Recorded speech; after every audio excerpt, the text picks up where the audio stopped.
حضرت سیدنا ابو موسیٰ اشعری کہتے ہیں کہ میں نے نا مال غنیمت کی صفائی کی تو 1 دینار مجھے نا کہیں پڑا ہوا مل گیا.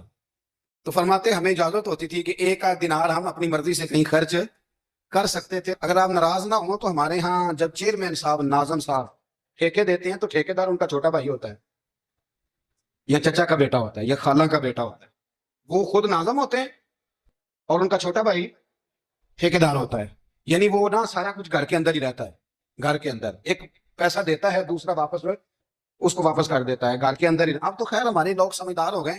ایک بندہ ایک سیاسی جماعت میں ہوتا ہے, دوسرا دوسری میں, اور تیسرا جس کی بھی حکومت آئی حکومت تو ہماری رہے گی نا. ایک بندہ تو ہے نا اس جماعت. یہ اچھا لوگوں نے ایک طریقہ نکالا. تو حضرت عمر کے بیٹے گزر رہا تھا تو حضرت ابو موسیٰ اشعری کہتے ہیں میں نے صفائی کی تو 1 دینار نکلا. تو میں نے وہ 1 دینار نا حضرت عمر کے بیٹے کو دے دیا. میں نے کہا لو بیٹا اپنے چچا کی طرف سے تحفہ. تو گھر جا کے انہوں نے حضرت عمر کو بتایا کہ چچا نے پیسے دیے ہیں. چھوٹے بچے تھے. حضرت عمر نے حضرت ابو موسیٰ اشعری کو بلا لیا اور بلا کے فرمانے لگے میں تو تمہیں اپنا دوست جانتا تھا اور تم نے میری اولاد کو ہی دنیا دار بنانا شروع کر دیا. میرے بچوں کو تم نے دنیا دار پیسوں پہ لگانا شروع کر دیا. میں تو تمہیں یار سمجھتا. فرمایا تمہیں چاہیے تھا میرے بیٹے کو نصیحت کرتے کہ بیٹا پیسوں سے رب راضی نہیں ہوتا, اس کی رضا والے کام کیے جائیں تو رب راضی ہوتا. اور فرمایا تمہیں کوئی اور گھر نہیں ملا تھا تباہ کرنے کے لیے, میرا ہی گھر ملا تھا. اٹھاؤ اپنا دینار اور خبردار آج کے بعد میرے بچوں کے ساتھ یہ والی نیکی نہ کرنا. اور ہمارا کیا سٹیٹس ہے, دوستی ہے یہ اس سے جو تحفے زیادہ دے گا, جو بچوں کو خراب کرنے میں مدد زیادہ کرے اس کے ساتھ گرا. حضرت عمر نے گھر پہ اور سب سے بڑھ کر اپنی ذات پہ توجہ کی. حضرت ابو مالک رضی اللہ تعالیٰ عنہ کہتے ہیں میں عمر کے پیچھے پیچھے ایک باغ میں گیا, اکثر اس باغ میں جایا کرتے تھے.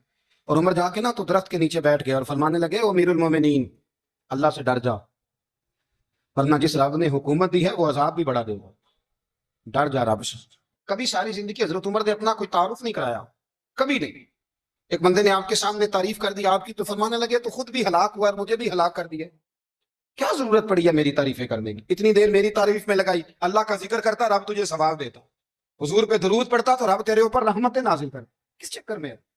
آج جتنا اچھی کوئی خوشامد کرے اتنی اچھی وزارت ملتی ہے, جتنی اچھی اس کو جو ہے وہ چاپلوسی کرنی آیا درجہ بھی اسے اتنا ہی اچھا ملتا ہے. حضرت عمر فاروق رضی اللہ تعالیٰ عنہ آپ کے بیٹے کہتے ہیں صاحب فتوح الشام نے لکھا ہے, آپ کے صاحبزادے کہتے ہیں میں نکلا تو میرے ابا جی نا اپنی پشت پر مشکیزہ رکھ کے کنویں سے پانی بھر کے آ رہے. میں دوڑ کے آگے گیا, میں نے کہا ابا جی مجھے دے دے. فرمانے لگے بیٹا تیرا کیا خیال ہے, کوئی اور نہیں تھا مشکیزہ بھر کے لانے کے لیے, تیرا کیا خیال ہے؟ ابا جی بڑے لوگ تھے پر آپ کیوں اٹھا رہے ہیں؟ فرمانے لگے نفس نا ذرا میرا بڑا ہو گیا تھا, اسے ذرا ذلیل کر رہا ہوں, ذرا اپنا محاسبہ کر لوں. یہ مجھے کہہ رہا تھا تو بڑی چیز ہے, تو میں نا ابھی مشکیزہ گھر رکھ کے آؤں گا. پھر تیری ماں نے مجھے کہا ہے کہ گھر میں لکڑیاں کوئی نہیں جلانے کے, پھر میں جنگل سے لکڑیاں کاٹ کے لاؤں گا. امیر المومنین بن کے نا تو میرا نفس تھوڑا بڑا ہوگا. اب یقین کریں ہمارا آزما خراب ہو جاتا ہے جب تک ہمارا تعارف صحیح نہ ہو, ہمارا تعارف ٹھیک نہ ہو. میں یہ ہوتا ہوں, میں وہ ہوتا ہوں. چھوڑ, مٹی دہتے مٹی رہنا ہی, مٹی دہتے مٹی رہنا ہی. ایویں کادی بلے بلے اج مٹی دے اتے بندیا تے کل مٹی دے تھلے. مٹی دہتے مٹی رہنا ہی کادی بلے. مجھے پوچھ لو, مجھے جان لو, میرا نام لے لو, میں بھی آیا ہوں, میں بھی ہوتا ہوں, میرا بھی یہ تذکرہ ہے. جس کو اپنا تعارف کرانا پڑ گیا اس سے بھی زیادہ کمزور کوئی ہے. فوٹو میں دکھاتا پھرتا ہے فلانے کے ساتھ فوٹو, فلانے کمزور بندہ یہ کام کرتا. حضرت عمر فاروق اللہ اکبر, حضرت عمر جیسا بندہ 24 لاکھ مربع میل کا حکمران, اور شاہ روم کو خط لکھ کے کہتا ہے میں منت نہیں کرتا میں حکم دیتا ہوں. اتنا تگڑا بندہ. جنگ قادسیہ کے لیے حضرت صاحب بن نبی وقاص کو بھیجا, فتوح الشام پڑھ کے دیکھیں. حضرت عمر بڑے پریشان ہیں, اتنے دن ہو گئے کوئی رپورٹ ہی نہیں آئی. اب تو موبائل ہے نا, 1 منٹ کی رپورٹ لیں آپ, بلکہ آپ 1 منٹ کی فوٹو لیں آپ, رپورٹ تو دور رہ گئی. حضرت عمر فاروق رضی اللہ تعالیٰ عنہ بڑے پریشان ہیں کہ قادسیہ میں حضرت صاحب بن نبی وقاص کے ساتھ لوگ جہاد کرنے گئے, رپورٹ کوئی نہیں آ رہی. اتنے پریشان تھے کہ باہر نکل کے نا اس رستے پہ بیٹھ جاتے جو رستہ قادسیہ کی طرف سے آتا تھا. جو بھی آتا جاتا پوچھتے جنگ کے کیا حالات ہیں. ادھر جب اللہ نے فتح دے دی نا تو حضرت سعد بن نبی وقاص رضی اللہ تعالیٰ عنہ نے نا ایک قاصد کو خط دے کے بھیجا. کہنے لگے عمر کے پاس جاؤ, انہیں اطلاع دو کہ الحمدللہ اللہ نے اسلام کو فتح عطا کر دی. یہ حضرت عمر کو جا کے دینا. وہ بڑے پریشان ہوں گے. وہ جو اس زمانے میں اس طرح ہوتا تھا کہ کئی دور دور سے صحابہ جو دوسرے شہروں کے ملکوں کے رہنے والے ہوتے تھے وہ بھی آ کے شامل ہو جاتے تھے جہاد میں. کوئی 1 دفعہ مدینے آیا, کوئی 2 دفعہ آیا, پھر اپنے اپنے علاقوں میں. بہت سارے لوگوں نے زیادہ دفعہ حضرت عمر کو دیکھا بھی نہیں تھا. وہ جو قاصد خط لے کے آیا تھا نا اس نے 1 آدھ دفعہ دیکھا تھا, حضرت عمر بوڑھے ہو گئے, وہ پہچانتا نہیں تھا. ادھر سے وہ خط لے کے آ گیا. حضرت عمر مدینے سے باہر نکل کے اس روڈ پہ بیٹھے تھے جو قادسیہ سے آتا تھا. جب اس آدمی کو آتے دیکھا تو حضرت عمر اٹھ کے کھڑے ہو گئے، فرمانے لگے قادسیہ سے آ رہے ہو؟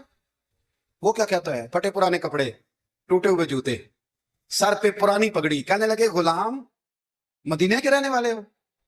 حضرت عمر کہنے لگے ہاں مدینے کا ہوں۔ کہا میں قادسیہ سے آیا ہوں، الحمدللہ اللہ نے اسلام کو فتح دے دی ہے، الحمدللہ کفر کی کمر ٹوٹ گئی ہے۔ اس نے یہ بات کر کے تو گھوڑے کو ایڑی لگائی، گھوڑا دوڑنے لگا مدینے کے، حضرت عمر بھی ساتھ ساتھ دوڑ رہے ہیں۔ فرمانے لگے اچھا بتاؤ خالد بن ولید کا کیا حال ہے؟ تھوڑا آگے جا کے فرمانے لگے اسامہ بن زید کیسے ہے؟ وہ کہتے ہیں ٹھیک ہے۔ پھر اس نے اور گھوڑا، عمر ساتھ ساتھ دوڑ رہے ہیں، ساتھ ساتھ 24 لاکھ مربع میل کا حکمران، ایک جوتا پیر سے نکل گیا، عمر دوڑ رہے ہیں۔ آگے جا کے پوچھتے ہیں سعد بن ابی وقاص کا کیا حال ہے؟ کہ حضور وہ بھی ٹھیک ہے۔ کتنے لوگ میرے شہید ہو گئے مسلمانوں میں سے؟ کہنے لگا صحیح گنتی کا نہیں پتا، یہ لفظ ادا ہوتے ہوتے مدینے کی سرحد آ گئی۔ لوگوں نے عمر کو گھوڑے کے ساتھ دوڑتے دیکھا تو کہا امیر المومنین کیوں دوڑ رہے ہیں؟ وہ غلام چھلانگ لگا کے نیچے آیا، قدموں میں بیٹھ گیا، کہنے لگا حضور آپ نے بتایا ہی نہیں آپ امیر المومنین ہیں۔ آپ فرمانے لگے کیا بتاتا؟ میں تو اونٹ چلانے والے کا پتر ہوں، کیا بتاتا؟ وہ عمر ہوں جس نے اپنے گناہوں کا حساب لینا ہے، کیا بتاتا؟ جو سعد بن ابی وقاص کو جہاد پہ بھیج کے خود بزدلوں کی طرح گھر میں بیٹھا ہے، کیا بتاتا؟ کوئی حیثیت نہیں، کوئی تاب، تو نے اچھا کیا، تو مجاہد تھا، مجھے ساتھ ساتھ دوڑایا، تو نے اچھا کیا۔ جتنے لوگ تھے چیخے مار کے رونے لگے۔ حضرت فاروق اعظم سے کہنے لگے عمر جب تک تیرے جلوے رہیں گے اللہ کامیابیاں ہی عطا فرمائے گا، جب تک تیرا رنگ رہے گا اللہ تعالیٰ نوازتا ہی رہے گا۔ کچھ نہیں کبھی اپنا ظاہر ہی نہیں کیا۔ بہت بڑے تھے، بہت بڑے تھے حضرت عمر، بڑے تھے۔ حضرت ابو رافع غلام تھے، قرآن پاک بڑا سونا پڑھتے تھے۔ حضرت عمر جب بھی انہیں ملتے کہتے ابو رافع تو عمر سے اچھا ہے، قرآن بڑا شاندار پڑھتا ہے۔ تو وہ کہتے حضور اگر میں قرآن صحیح پڑھتا ہوں تو آپ کو قرآن کی تشریح زیادہ صحیح آتی، آپ بھی تو مجھ سے افضل ہے۔ تو آپ فرماتے نہیں پھر بھی تو مجھ سے افضل ہے۔ کیوں؟ اس لیے کہ تو اپنے آقا کی نوکری بھی ٹھیک کرتا ہے اور رب کی عبادت بھی ٹھیک کرتا ہے، اور مجھے خالص صرف عبادت کرنی ہوتی ہے وہ بھی ٹھیک نہیں کر پاتا۔ ساری زندگی اپنا محاسبہ، ساری زندگی اپنے گریبان میں دیکھا، ساری زندگی اپنے آپ کو پرکھا، اپنے آپ کو ٹٹولا، 62 سال عمر بیت گئی۔ حضرت حذیفہ بن یمان ایک صحابی تھے، میرے نبی کریم علیہ السلام ان سے راز کی باتیں کرتے تھے۔ ہر بندے کا ہاضمہ ٹھیک نہیں ہوتا، سب سے راز کی بات نہیں کرنی چاہیے۔ حضرت حذیفہ بن یمان کہتے ہیں حضور راز کی باتیں بتاتے۔ مدینہ منورہ میں جو منافقین تھے ان کی لسٹ بھی نبی پاک نے حضرت حذیفہ بن یمان کو دی تھی۔ جب کوئی مشکوک آدمی مر جاتا نا تو صحابہ کہتے ہیں ہم دیکھتے اگر حضرت حذیفہ نے جنازہ پڑھا ہے تو ہم بھی جنازہ پڑھ لیتے۔ نبی پاک نے بھی کچھ جنازے نہیں پڑھے، ترمذی میں ہے، فرمایا عثمان سے جو بغض رکھے اس کا جنازہ نہیں پڑھیں گے۔ حضرت حذیفہ بن یمان اگر جنازہ پڑھتے تو لوگ پڑھتے، وہ نہ پڑھتے تو لوگ جنازہ نہ پڑھتے۔ حضرت حذیفہ بن یمان کہتے ہیں جناب عمر فاروق کی خلافت کے آخری ایام تھے، کچھ دنوں کے بعد وہ شہید ہو گئے۔ فرماتے ہیں آدھی رات کا وقت تھا، میں گھر میں سویا تھا بڑا بے فکر، اچانک میرے دروازے پہ دستک ہوئی، میں گھبرا کے اٹھا، اتنی رات کو کون آیا؟ کہتے ہیں قربان جاؤں، دروازے پہ گیا تو امیر المومنین فاروق اعظم دروازے پہ۔ میں نے کہا عمر کوئی حکم تھا تو مجھے بلا لیتے۔ کہنے لگے میں نا امیر بن کے نہیں آیا، تیرا ویر بن کے آیا ہوا۔ امیر المومنین کی حیثیت سے سرکاری کام سے بلاتا تو وہاں بلاتا، مجھے ایک ذاتی کام پڑ گیا۔ کہتے میں نے عمر کو گھر کی اندر بلا کے چارپائی پہ بٹھایا، میں نے کہا حضور میں غریب آدمی، میں کیا آپ کے کام آ سکتا ہوں؟ تو کہتے ہیں انہوں نے نا مجھے ساتھ بٹھا لیا، پھر میرا ہاتھ پکڑ لیا، کہنے لگے تو عمر کو جانتا ہے؟ عمر جھوٹ نہیں بولتا، تو جانتا ہے عمر وعدوں کا پکا ہے؟ کہا حضور جانتا ہوں۔ کہا میں اس وقت آیا ہوں جب دیکھ بھی کوئی نہیں رہا۔ حضرت حذیفہ بن یمان کہتے ہیں پریشان ہو گیا، حضور پہلے نہ بجھوائے، مہربانی کر بتائیں کدھر آئے ہیں؟ حضرت عمر فاروق فرمانے لگے 62 سال کا ہو گیا ہوں، 63 میں چل رہا ہے، داڑھی سفید ہو گئی ہے، پھل پک گیا، اٹھ فریدہ ستیا، گاڑی آ گئی دور، اگا نیڑے آ گیا، پیچھا رہ گیا دور، اب نا اب قبر اشر کا معاملہ صاف نظر آنے لگا ہے۔ کہا حضور مجھ سے کیا چاہتے ہیں؟ حضرت عمر رو پڑے، کہنے لگے آج میں عشاء کے بعد نکلا ہوں تو نبی پاک کے صحابہ مجھے نیک کہہ رہے تھے، پھر میں نے بچوں کی ماں سے اور بچوں سے بھی پوچھا ہے، وہ بھی مجھ سے راضی ہیں، پر حذیفہ تیرے ساتھ نبی پاک راز کی باتیں کرتے تھے، سچ بتا کہیں عمر کا نام منافقوں میں شامل تو نہیں؟